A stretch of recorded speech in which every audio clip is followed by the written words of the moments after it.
एक साहूकार बहुत धनवान था, उसको धन आदि किसी बात की कोई कमी नहीं थी, परंतु पुत्र न होने के कारण वह अत्यंत दुखी था। वह इसी चिंता में रात दिन रहता था और इसलिए वह पुत्र की कामना के लिए प्रति सोमवार को शिव जी का व्रत और पूजन किया करता था। सायंकाल को शिव जी के मंदिर में जाकर दीपक जलाया करता था। इसके इस भक्ति भाव को देखकर एक समय श्री पार्वती जी ने शिव जी महाराज से कहा कि हे महाराज, यह साहूकार आपका अनन्य भक्त है और सदैव आपका व्रत और पूजन बड़ी श्रद्धा से करता है, अतः इसकी मनोकामना पूर्ण करनी चाहिए। शिव जी ने कहा कि पार्वती जी, यह संसार कर्म क्षेत्र है।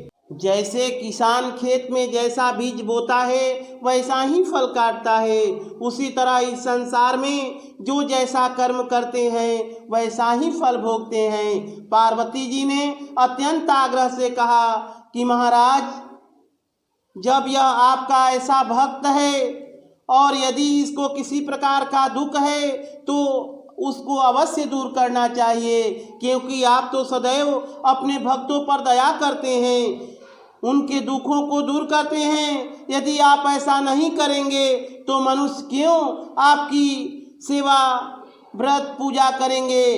पार्वती जी का ऐसा आग्रह देख शिव जी महाराज प्रसन्न होकर कहने लगे, हे पार्वती, इसके कोई पुत्र नहीं, इसी पुत्र चिंता से यह बहुत दुखी रहता है। इसके भाग्य में पुत्र न होने पर भी मैं इसको पुत्र की प्राप्ति का वर देता हूँ, परंतु वह पुत्र केवल 12 वर्ष तक जीवित रहेगा।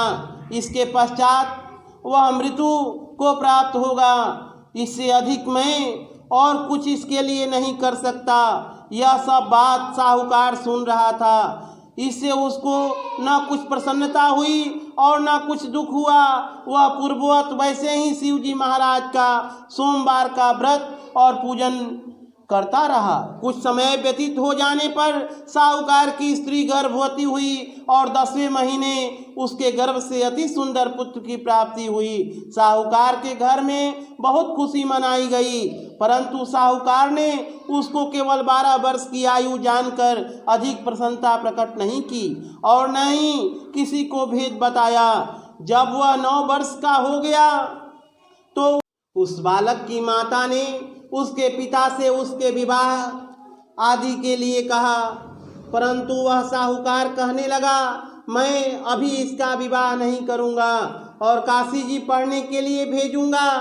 फिर उस साहूकार ने अपने साले अर्थात बालक के मामा को बुलाकर उसको बहुत सा धन देकर कहा, तुम इस बालक को काशी जी पढ़ने के लिए ले जाओ और रास्ते में जिस जगह भी जाओ यज्ञ करते, दान देते और ब्राह्मणों को भोजन कराते जाओ। इस प्रकार वह दोनों मामा भांजे सब जगह यज्ञ करते और ब्राह्मणों को भोजन कराते जा रहे थे। रास्ते में उनको एक शहर पड़ा। उस शहर के राजा की कन्या का विवाह था और दूसरे राजा का लड़का जो विवाह के लिए बारात लेकर आया था वह एक आंख से काना था। लड़के के पिता को इस बात की बड़ी चिंता थी कि कहीं वर को देख कन्या के माता पिता विवाह में किसी प्रकार की अड़चन पैदा न कर दें। इसी कारण जब उसने अति सुंदर सेठ के लड़के को देखा तो मन में विचार किया कि क्यों न दरवाजे के समय पर इस लड़के से वर का काम ले लिया जाए। ऐसा विचार कर राजा ने उस लड़के और उसके मामा से कहा तो वह राजी हो गए और साहूकार के लड़के का स्नान आदि कराकर वर के कपड़े पहना तथा घोड़ी पर चढ़ाकर दरवाजे पर ले गए और बड़ी शांति से सब कार्य हो गए। अब वर के पिता ने सोचा, यदि विवाह कार्य भी इसी लड़के से करा दिया जाए तो क्या बुराई। ऐसा विचार करके उसके मामा से कहा, यदि आप फेरों और कन्यादान का काम भी करा दें तो आपकी बड़ी कृपा होगी और हम इसके बदले में आपको बहुत सा धन देंगे। उन्होंने स्वीकार कर लिया और विवाह कार्य बहुत अच्छी तरह से हो गया। परंतु जिस समय लड़का जाने लगा तो उसने राजकुमारी के चुंदड़ी के पल्ले पर लिख दिया कि तेरा विवाह तो मेरे साथ हुआ है, परंतु जिस राजकुमार के साथ तुमको भेजेंगे वह एक आंख से काना है। मैं तो काशी जी पढ़ने जा रहा हूँ। उस राजकुमारी ने जब अपनी चुंदड़ी पर ऐसा लिखा हुआ पाया तो उसने राजकुमार के साथ जाने से इनकार कर दिया और कहा कि यह मेरा पति नहीं, मेरा विवाह इसके साथ नहीं हुआ है, वह तो काशी जी पढ़ने गया।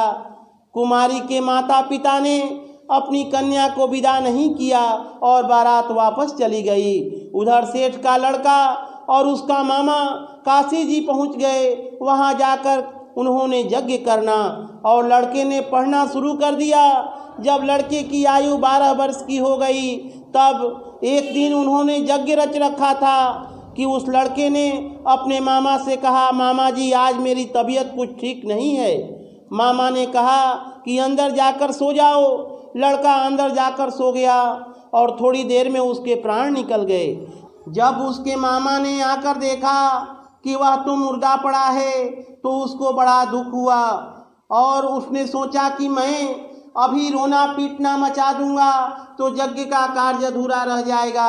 अतः उसने जल्दी से यज्ञ का कार्य समाप्त कर ब्राह्मणों के घर जाने के पश्चात रोना पीटना आरंभ कर दिया। संयोगवश उस समय शिव जी महाराज और पार्वती जी उधर से जा रहे थे। जब उन्होंने जोर जोर से रोने पीटने की आवाज़ सुनी तो पार्वती जी शिव जी को आग्रह करके उसके पास ले गईं और सुंदर लड़के को मरा हुआ देखकर कहने लगी कि महाराज यह तो उसी सेठ का लड़का है जो आपके वरदान से पैदा हुआ था। शिव जी ने कहा कि पार्वती जी इसकी आयु इतनी ही थी, सो भोग चुका है। पार्वती जी ने कहा कि महाराज कृपा करके इस बालक को और आयु दो, नहीं तो इसके माता पिता तड़प तड़प कर मर जाएंगे। पार्वती जी के इस प्रकार बार बार आग्रह करने पर शिव जी ने उसको वरदान दिया और शिव जी महाराज की कृपा से लड़का जीवित हो गया। शिव पार्वती कैलाश चले गए। तब वह लड़का और उसका मामा उसी प्रकार यज्ञ करते हुए अपने घर की तरफ चल पड़े और रास्ते में उसी शहर में आए जहां पर उस लड़के का विवाह हुआ था। वहां आकर जब उन्होंने यज्ञ आरंभ कर दिया तो उस लड़के के ससुर ने उसको पहचान लिया और अपने महल में लाकर उसकी बड़ी खातिर की। साथ ही बहुत सारा धन और दासियों सहित बड़े आदर और सत्कार के साथ अपनी लड़की और जमाई को विदा किया। जब वह अपने शहर के निकट आए तो उसके मामा ने कहा, पहले मैं तुम्हारे घर जाकर खबर कर आता हूँ। उस समय उसके माता पिता अपने घर की छत पर बैठे हुए थे और उन्होंने यह प्रण कर रखा था कि यदि हमारा पुत्र सकुशल घर आया तो राजी खुशी नीचे आएंगे, नहीं तो छत से गिरकर अपने प्राण दे देंगे। इतने में उस लड़के के मामा ने आकर यह समाचार दिया कि आपका पुत्र आ गया है, परंतु उनको विश्वास न आया। तब उसके मामा ने शपथपूर्वक कहा कि आपका पुत्र अपनी स्त्री तथा बहुत सारा धन लेकर आया है। तो उस सेठ ने बड़े आनंद के साथ उनका स्वागत किया और बड़ी प्रसन्नता के साथ रहने लगा। इस प्रकार जो कोई भी सोमवार का व्रत धारण करते हैं अथवा इस कथा को पढ़ता है या सुनता है, उसके दुख दूर होकर उसकी समस्त मनोकामनाएं पूर्ण होती हैं। इसके लोक में नाना प्रकार के सुखों को भोगकर अंत में सदाशिव के लोक की प्राप्ति हुआ करती है। बोलिए शंकर भगवान की जय। इसी तरह के वीडियोस को देखने के लिए हमारे चैनल को सब्सक्राइब करें। धन्यवाद।